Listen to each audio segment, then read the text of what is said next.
तो आज शुरू करते हैं वेक्टर का थर्ड लेक्चर नंबर 3। लेकिन आज के लेक्चर को समझने से पहले आपको लेक्चर 1 और लेक्चर 2 पहले से देख लेना होगा, तभी बढ़िया से समझ में आएगा। एक बार आपको थोड़ा सा पीछे लेके चलते हैं। वेक्टर में अभी तक आपने क्या पढ़ा है कि सदिश राशि वह राशि होती है जिसको व्यक्त करने के लिए परिमाण के साथ साथ दिशा की भी आवश्यकता होती है तथा जो योग के सदिश नियमों का पालन करती है। फिर हमने सदिश के प्रकार बताया था, उसका क्लासिफिकेशन, और उसमें सम सदिश इक्वल वेक्टर क्या होते हैं। दो वेक्टर अगर इक्वल है तो इसका मतलब यही होता है कि दोनों का परिमाण भी समान है और दिशा भी समान है। विपरीत सदिश यानी दोनों का परिमाण तो समान है लेकिन दिशा विपरीत है। अगर ए वेक्टर ए और वेक्टर बी एक दूसरे के विपरीत है तो इसका मतलब यही होता है कि परिमाण दोनों का समान है लेकिन दिशा दोनों की विपरीत है। अगर इकाई सदिश भी बताया गया था कि किसी सदिश में अगर उसके परिमाण से भाग दे दें तो इकाई सदिश प्राप्त हो जाता है, उसको तो इकाई सदिश प्राप्त हो जाता है। यानी इकाई सदिश वह सदिश होता है जिसका परिमाण एक हो और दिशा वेक्टर ए के अनुदिश होगा।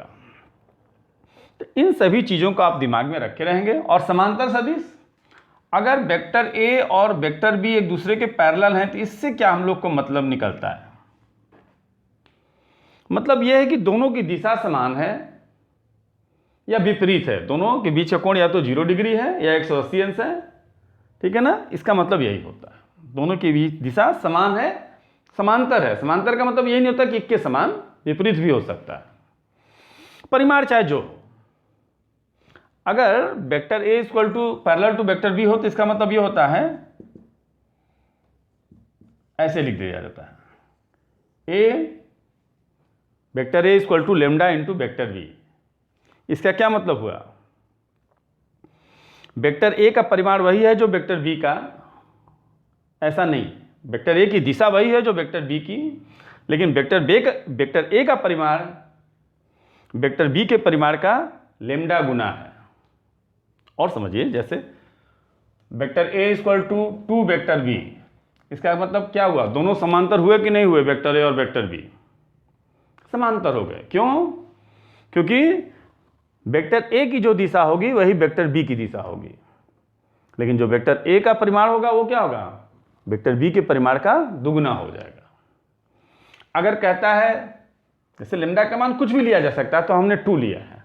अगर कहीं ये दिया रहेगा vector A equal to 3 into vector B, तो इसका क्या मतलब हुआ,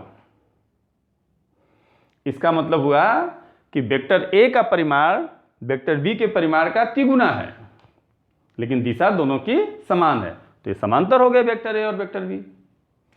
अगर कहीं कहता है vector A equal to -4 vector B, इसका क्या मतलब हुआ, इसका मतलब हुआ कि वेक्टर ए का परिमाण वेक्टर बी के परिमाण का 4 गुना है, -4 गुना नहीं, 4 गुना है, और वेक्टर ए की दिशा वेक्टर बी की दिशा के विपरीत है, माइनस से क्या हो जाएगा, दिशा पलट जाएगा, तो भी समांतर होंगे। दो सदिश अगर एक दिशा में है तो भी समांतर, और दोनों विपरीत दिशा में है तो भी समांतर। तो ये अक्सर पूछता है कि सिद्ध करो कि दोनों सदिश समांतर है। तो हम लोग क्या करेंगे, दिखा देंगे कि vector A equal to lambda into vector B दिखा देंगे तो हो जाएगा, या कैसे करेंगे, न्यूमेरिकल जब लेंगे तो समझ में आएगा, लेकिन आप पहले इन चीज़ों को समझ जाइए।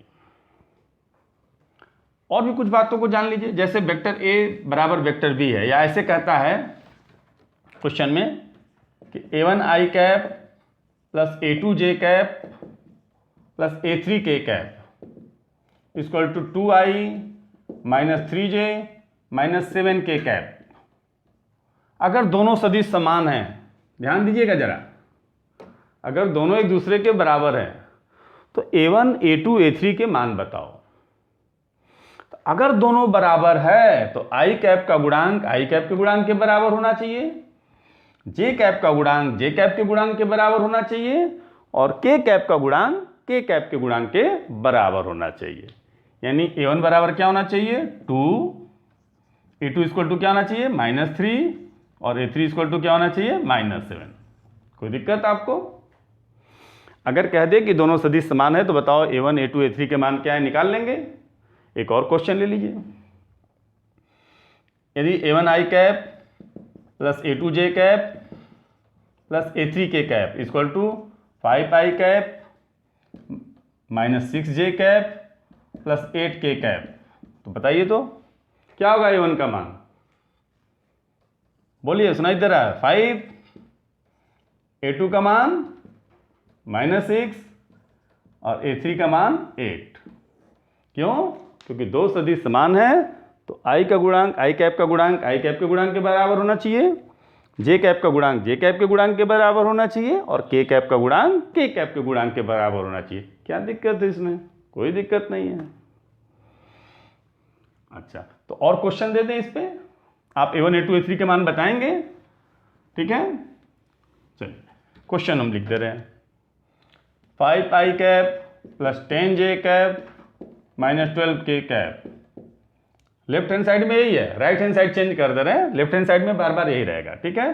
फिर 3 i cap -2 j cap plus 15 k cap. A1 A2 A3 का मान बताना है क्वेश्चन में, ठीक है ना? ये राइट हैंड साइड लिख दे रहे हैं। और 7 i cap -7 i cap -8 j cap -18 k cap. बोलिए, ये 3 क्वेश्चन हो गए। अगर ये इसके बराबर होगा तो A1 A2 A3 का मान बताना है, अगर इसके बराबर हो तो आप तीनों अलग अलग लिखेंगे। हमने ये बचाने के लिए एक ही साइड में लिखा है, इधर 3 क्वेश्चन कर दिए, ठीक है ना? तो question number 1, question number 2, question number 3, ये 3 क्वेश्चन आपको होमवर्क के लिए हो गया, ठीक? कर लेंगे। नेक्स्ट चीज बता रहे हैं। पहला चीज आप समझे यार कि दो सदिश अगर समान है तो क्या करेंगे? A1 बराबर A2 बराबर A3 बराबर, i कैप का गुणांक i कैप के बराबर, j कैप का गुणांक j कैप के गुणांक के बराबर और k कैप का गुणांक k कैप के गुणांक के बराबर होगा। नेक्स्ट चीज क्या बताने जा रहे हैं? दो सदिशों का योग और अंतर तो सब बताया जा चुका है। अब आपको बताने जा रहे हैं कि अगर कोई सदिश का जैसे कहेगा परिमाण 5 है और यह सदिश वेक्टर A के अनुदिश है, vector A equal to 2i cap -3j cap plus 5k cap है। एक सदिश है जिसका परिमाण कितना है? 5 है और वो इस वेक्टर A के अनुदिश है। वो सदिश बताओ क्या होगा? ठीक है, तो हम लोग क्या करेंगे? हम लोग जानते हैं A cap equal to vector A upon mod of vector A। किसी भी सदिश की दिशा में इकाई सदिश निकालने के लिए क्या करते हैं? उसके सदिश में उसके परिमाण का भाग दे देते हैं। अब अगर हमको परिमाण पता है कितना है? 5। जैसे अगर कोई कहे कि एक सदिश है जिसका परिमाण 5 है और दिशा x अक्ष के अनुदिश है, तो आप सदिश कैसे निकालते हैं? फट से 5 i कैप बता देते हैं ना, क्योंकि x अक्ष के अनुदिश इकाई सदिश कितना होता है? i cap. तो अगर उसी तरह से अगर कोई सदिश वेक्टर A के अनुदिश है और उसका परिमाण 5 है तो वह सदिश होगा 5a कैप। फट से आप कह दोगे। अब a कैप निकालना है, a कैप निकल जाएगा। कैसे? a कैप क्या होगा? Vector A upon mod of vector A। 5 vector A कितना हो गया? 2i cap -3j cap plus 5k cap और इसका परिमाण √2 स्क्वायर यानी कि 4 -3 का स्क्वायर 9 5 का स्क्वायर 25 यानी कि 38 √38। 2i cap -3j cap plus 5k cap. ठीक है, फिर एक और क्वेश्चन इसी तरह से। एक सदिश है जिसका परिमाण 8 है और वो वेक्टर A के अनुदिश है। क्या है vector A? 2i cap plus 3j cap plus 7k cap. क्या होगा वो सदिश? परिमाण 8 है, दिशा वेक्टर ए के अनुदिश है, वो सदिश, और उसको आप बी मानिए चाहे जो मानिए, 8a कैप, बहुत आसान है। 8, अब इसके अनुदिश इकाई सदिश निकालना है, क्या होगा, अब कुछ लिख नहीं, डायरेक्ट कर दे रहे हैं, 3j cap plus 7k cap, vector A में इसके मैग्नीट्यूड से भाग दे दें, ए कैप निकालने तो आपको आता है ना, पीछे के वीडियो नहीं देखे रहेंगे तो बिल्कुल समझ में आएगा नहीं, इतना ध्यान रखना पड़ेगा, ठीक है। तो कितना हो जाएगा, √62 2i cap plus 3j cap plus 7k cap. Question दिए जाए इस पर आधारित, आपको 2 क्वेश्चन दे रहे हैं। उस सदिश को ज्ञात कीजिए जिसका परिमाण 4 है और जो वेक्टर ए के अनुदिश है, कितना है वेक्टर ए, 2i minus 7j plus 5k। और उस सदिश को ज्ञात करिए जिसका परिमाण 7 है और जो वेक्टर ए के अनुदिश है, कितना है vector A, i plus j plus 2k cap है, ठीक है ना, उसका परिमाण 7 और इसके अनुदिश है, ठीक है। ये 2 क्वेश्चन आपको होमवर्क हो गया, ठीक। चलिए, तो अभी 2 चीज हमने बताया आपको, अब नेक्स्ट तीसरा बताने जा रहे हैं जो शुरू में बताया, समांतर। 2 सदिश समांतर होंगे, वेक्टर ए बी और वेक्टर सी डी समांतर होंगे, इसका क्या मतलब है, vector A B parallel to vector C D होगा अगर A B equal to lambda into C D हो जाए। अगर vector A B lambda into vector C D हो जाएगा तो इसका क्या मतलब है, दोनों समांतर है, क्योंकि ए बी का परिमाण सी डी के परिमाण का लेमडा गुना होगा और दिशा वही होगा जो वेक्टर ए बी की, शुरू में हमने बताया ना, जैसे A equal to vector A equal to 5 vector B. इसका क्या मतलब हुआ कि वेक्टर ए का परिमाण वेक्टर बी के परिमाण का 5 गुना है और दिशा दोनों के समान है, एक ही है। और अगर vector A equal to -7 vector B है तो इसका क्या मतलब हुआ, वेक्टर ए का परिमाण वेक्टर बी के परिमाण का 7 गुना है और दिशा विपरीत है, दिशा सेम हो चाहे विपरीत हो, दोनों केस में दोनों सदिश समांतर कहलाएंगे। तो जनरली हम लोग क्या कहेंगे, अगर 2 वेक्टर एक दूसरे के समांतर हो तो 5 कहें कि 7 कहें कि 3 कहें कि 4 कहें कि प्लस कहें कि माइनस कहें, तो इसलिए एक जनरल बिंदु ले लेते हैं कि वेक्टर ए, अगर वेक्टर ए और वेक्टर बी एक दूसरे के समांतर हो तो क्या उसके लिए शर्त हम लोग लिख देंगे, vector A equal to lambda into vector B, जहां लेमडा का मान, जहां लेमडा एक अदिश, एक अचर राशि है, लेमडा एक नियतांक है, परेशान मत होइएगा, इसके लिए क्या है, एक नियतांक है। अब इसका मान कुछ भी हो सकता है, 2, 3, 4, 5 कुछ भी आए तो आप उसको कह दोगे कि दोनों सदिश समांतर है। जैसे आप समझिए, जैसे कह रहेगा क्वेश्चन में, vector A equal to i plus 2j plus 3k, अब vector B equal to 3i plus 6j cap plus 9k cap, कहता है सिद्ध करो कि दोनों समांतर हैं। तो आप देख लीजिए, वेक्टर ए और वेक्टर बी को समांतर सिद्ध करने के लिए कहेगा तो क्या करेंगे, इसमें से क्या कॉमन है, 3 कॉमन ले लीजिए, क्या बचेगा, i cap plus 2j cap plus 3k cap.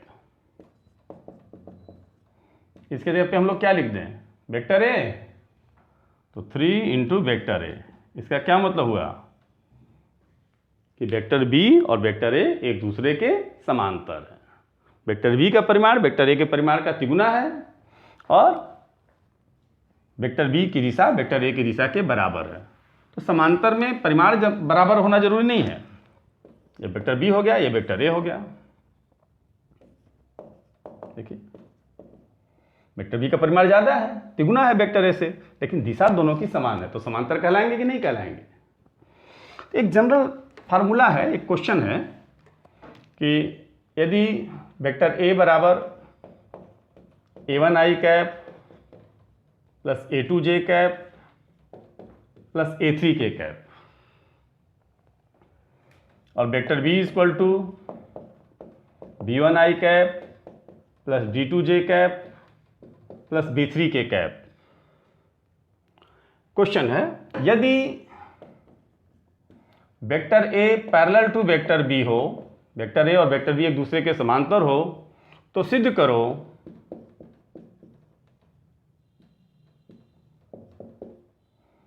A1 upon A2 sorry A1 upon B1 equal to A2 upon B2 equal to A3 upon B3। अब इसका हम लोग निगमन करने जा रहे हैं, प्रूफ। कैसे करेंगे? बहुत आसान है। चूंकि दिया है, क्या दिया है क्वेश्चन में कि A vector A is parallel to vector B, ये दिया है। तो अगर वेक्टर ए और वेक्टर बी एक दूसरे के पैरेलल हैं, यानी कि समांतर हैं, तो क्या हो जाएगा?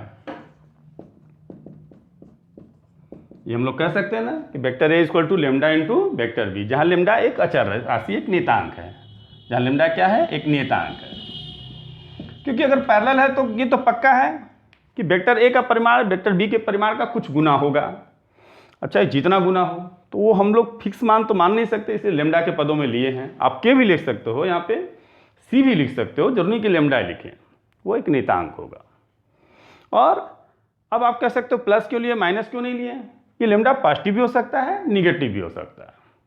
तो ये एक ऐसा है, ले लेंगे तो इसमें सारे सब कुछ समा जाएगा। अब वेक्टर ए इक्वल टू क्या है? A1i cap plus A2j cap plus A3k cap. Vector A का मान रख दिया, लेमडा। वेक्टर बी का मान क्या है? B1i cap plus B2j cap plus B3k cap. ठीक है, लेमडा से कर दीजिए गुणा, A1i cap plus A2j cap plus A3k cap. Lambda से गुणा कर देंगे, क्या हो जाएगा? Lambda B1i cap lambda B2j cap, बोलिए, लेमडा से गुणा कर देंगे। अब अगर दोनों बराबर है, अभी अभी हम लोग किए हैं, अगर ये दोनों सदिश बराबर है तो क्या होगा? i कैप का गुणांक बराबर i कैप का गुणांक। इधर i कैप का गुणांक कितना है? A1, इधर कितना है? Lambda B1। फिर j कैप का गुणांक बराबर j कैप का गुणांक, और k कैप का गुणांक A3, और उधर k कैप का गुणांक कितना है? दिख रहा है? Lambda B3। बोलिए, तो दिस इंप्लाइज क्या होगा यहाँ पे? लेमडा इक्वल टू क्या हो जाएगा?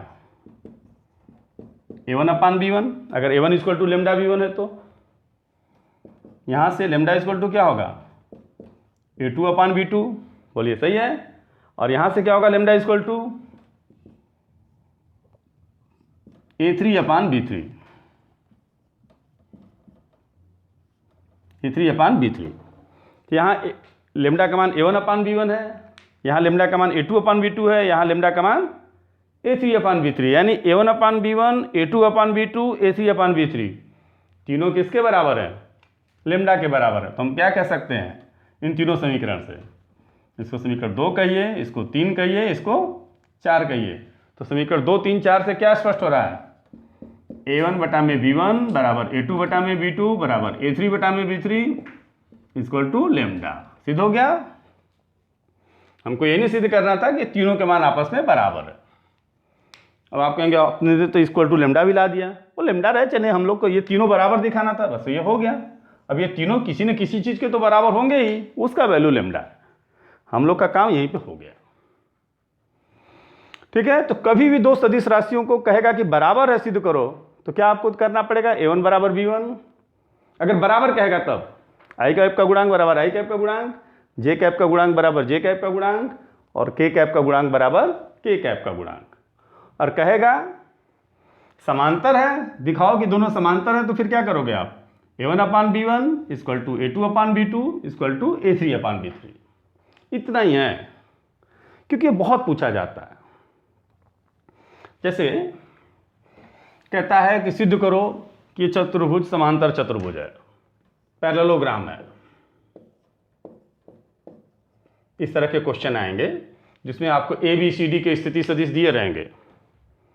A का स्थिति सदिश दिया रहेगा, B का, C का, D का, और कहेगा सिद्ध करो कि ये समांतर चतुर्भुज है। तो क्वेश्चन अभी लेंगे न्यूमेरिकल, लेकिन करेंगे कैसे आप पहले से जान जाइए। आप क्या करेंगे, वेक्टर ए बी ले लेंगे। क्वेश्चन में आपको ओ ए दिया रहेगा, ओ ए, ओ बी, ओ सी, ओ डी, मतलब ए का स्थिति सदिश मूल बिंदु के सापेक्ष बी का, सी का, डी का, चारों दिया रहेगा।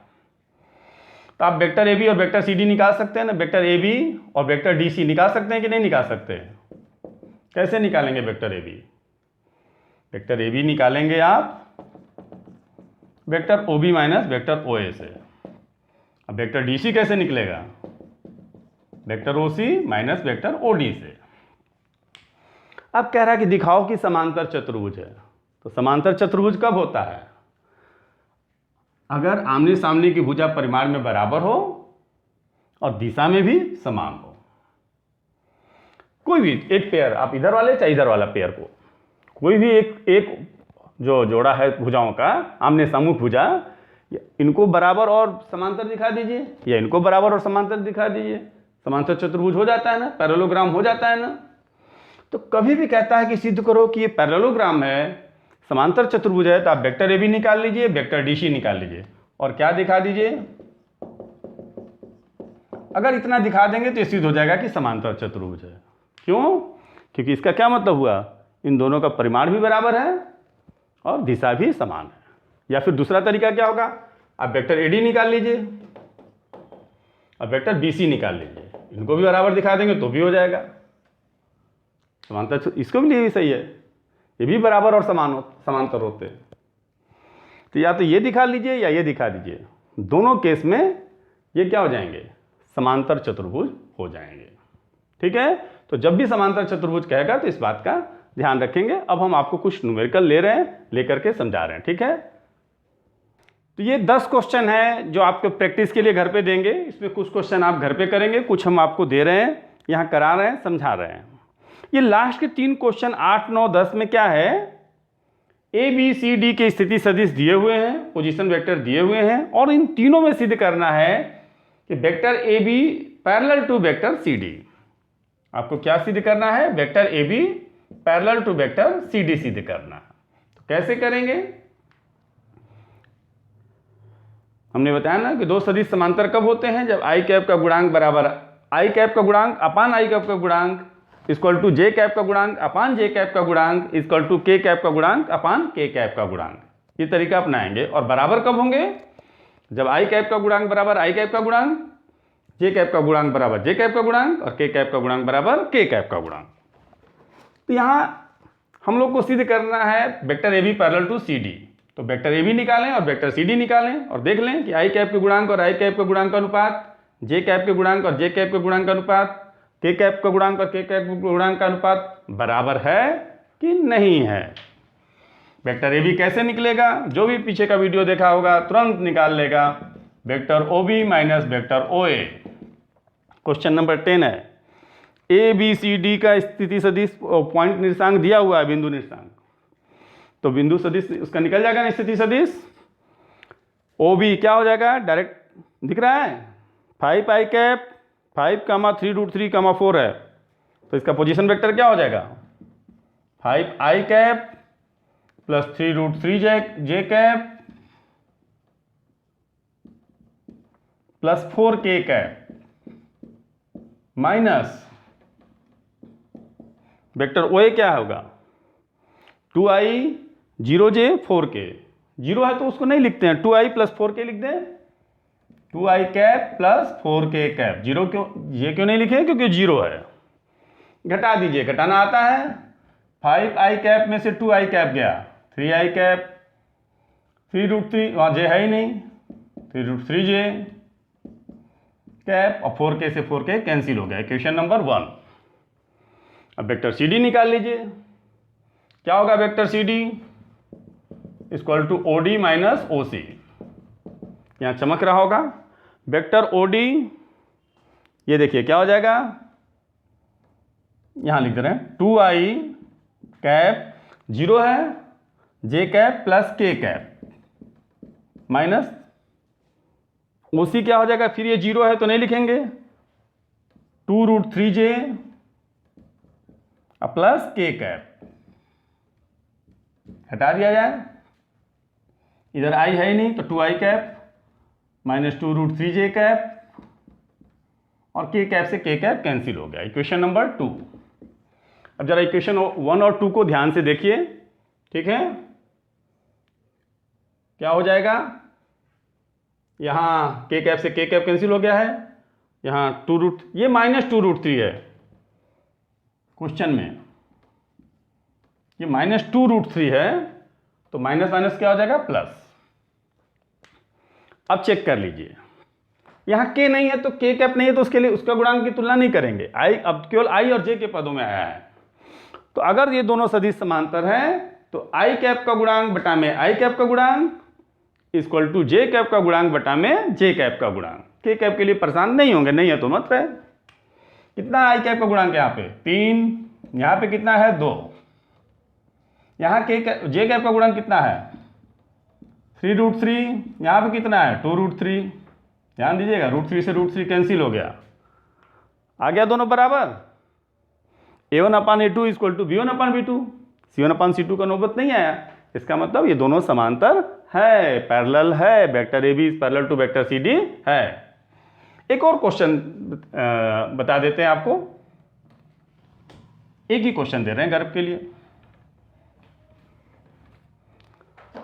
9वां देखिए, फिर वही ए बी सी डी दिया हुआ है यहाँ पे, लेकिन चेक करना है, सीधे नहीं करना है, चेक करना है कि सीधे चेक करो कि वेक्टर ए बी और वेक्टर सी डी एक दूसरे के समांतर हैं कि नहीं है। तो वेक्टर ए बी निकाला जाए, क्या होगा O B minus O A, क्या होगा O B, vector O B कितना होगा 1 to 1 है, तो क्या होगा इसका सदिश i cap plus 2j cap plus k cap, okay. O A cap क्या होगा 2i cap plus 4j cap plus 2k cap. चलिए घटा दीजिए, क्या होगा i में से 2i गया माइनस i कैप, 2j में से 4j गया minus 2j cap, k cap में से 2k कैप गया minus k cap. Equation number 1। Vector C D भी निकाल लीजिए, ओडी माइनस ओ सी, ये ओडी कितना हो जाएगा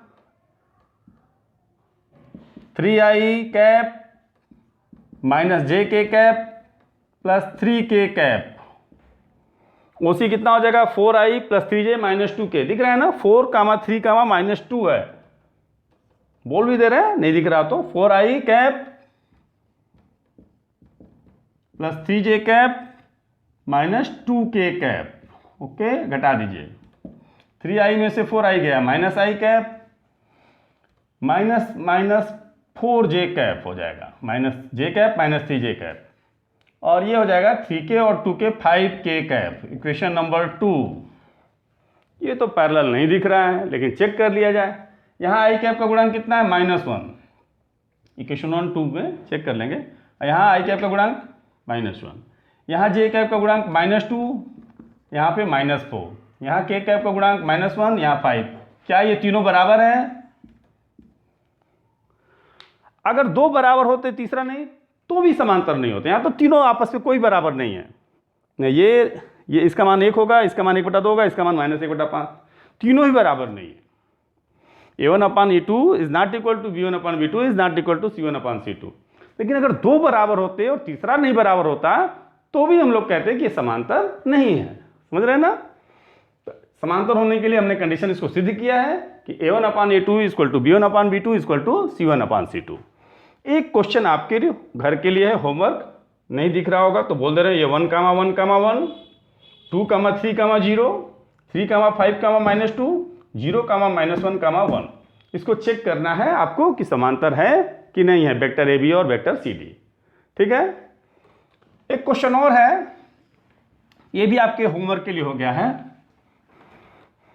ये चतुर्भुज है, इसके चारों शीर्षों के निशांक दिए हुए हैं, 2, 3, 0, 1, 1, 1, 4, 3, 4, 1, -3, 1। अब यहां करना क्या है, चारों भुजाओं का सदिश निकालना है और विकर्णों का, यानी वेक्टर ए बी निकालना है, वेक्टर बी सी निकालना है, वेक्टर सी डी निकालना है, और वेक्टर डी ए, और वेक्टर बी डी और वेक्टर ए सी ये भी निकालना था। ये निकालना है, ये आप निकाल लेंगे, ये हम करा नहीं रहे हैं। कैसे निकलेगा vector A B? Vector O B minus vector O A, vector B C कैसे निकलेगा, vector O C minus vector O B, ये कैसे निकलेगा, vector O D minus vector O C, ये कैसे निकलेगा, vector O A minus vector O D, vector O D minus vector O B minus vector O C minus vector O A. Vector O A क्या होगा, 2i cap plus 3j cap plus 0k cap, ये क्या होगा, i plus J plus के, 4i plus 3j plus 4k, i minus 3j plus के, सब निकल जाएगा ना। लेकिन यहाँ समांतर नहीं चेक करना है, बस निकालना है खाली, ये नहीं दिखाना है कि वेक्टर ए बी समांतर सी डी, ये सब नहीं करना है, इसके लिए परेशान मत होइएगा, ठीक है ना। वो केवल 3 क्वेश्चन में था। तो 10वां 9वां 8वां 7वां हो गया। ये बहुत ही आसान है। तीसरा, वेक्टर ओ ए दिया है, वेक्टर ओ बी दिया है, वेक्टर ए बी निकालना है, हो गया, छू दिए, हो गया, मतलब आपने देख लिया, क्वेश्चन सॉल्व हो गया, बहुत ही इजी है, हो जाएगा।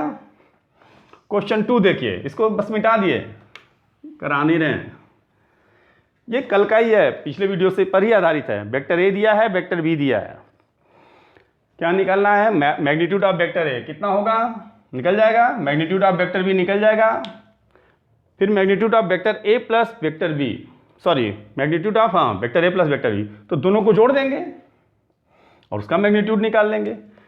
एक ये भी है कि magnitude of vector A plus magnitude of vector B, यानी इन दोनों को जोड़ना है। ये ध्यान दीजिएगा, ये दोनों बराबर नहीं होते, ये और ये अलग अलग चीज है, ठीक है ना, ये इक्वल नहीं है। तो इसमें क्या करेंगे, दोनों का जो मैग्नीट्यूड निकाले होंगे उसको जोड़ दीजिएगा। जैसे इसका मैग्नीट्यूड कितना आएगा, निकाल लेंगे ना। ये 2a प्लस 3b क्या है, a में 2 से गुणा कर दीजिए तो क्या हो जाएगा, 2a equal to 10i plus 8j plus 6k, ये दिख रहा है ना ये, और 3b इसमें 3 से गुणा कर दीजिए, minus 15i minus 12j plus 9k। अब बोलिए 2a प्लस 3b निकल जाएगा, छोड़ देंगे दोनों को और उसका फिर मैग्नीट्यूड निकालना है। जोड़ेंगे तो कितना होगा, minus 5i minus 4j plus 15k, ठीक है ना। अब इसका परिमाण निकल जाएगा ना, मैग्नीट्यूड रूट अंडर रूट इसका स्क्वायर प्लस इसका स्क्वायर प्लस इसका स्क्वायर। और सबसे आसान क्वेश्चन नंबर 1 है, इतना दोनों बराबर है तो एक्स वाई जेड का मान बताओ। तो एक्स इक्वल टू क्या हो जाएगा 2, और यहाँ y है, y इक्वल टू क्या हो जाएगा 2, और z इक्वल टू क्या हो जाएगा 1, क्योंकि x का गुणांक बराबर x का गुणांक, सॉरी i कैप का गुणांक बराबर i कैप का गुणांक, j कैप का गुणांक बराबर j कैप का गुणांक, और k कैप का गुणांक बराबर k कैप का गुणांक। इसका आपको शुरू में ही क्वेश्चन कराए गए हैं। इस क्वेश्चन पर एक और क्वेश्चन घर पे दे रहे हैं, अगर a equal to 2i5i minus 7j plus 3k हो तो इन्हीं क्वेश्चन का आंसर निकाल लें, ठीक है ना। क्वेश्चन 2 पर आधारित एक और क्वेश्चन हमने दे दिया, ठीक है। तो इसको प्रैक्टिस करिए। Thank you.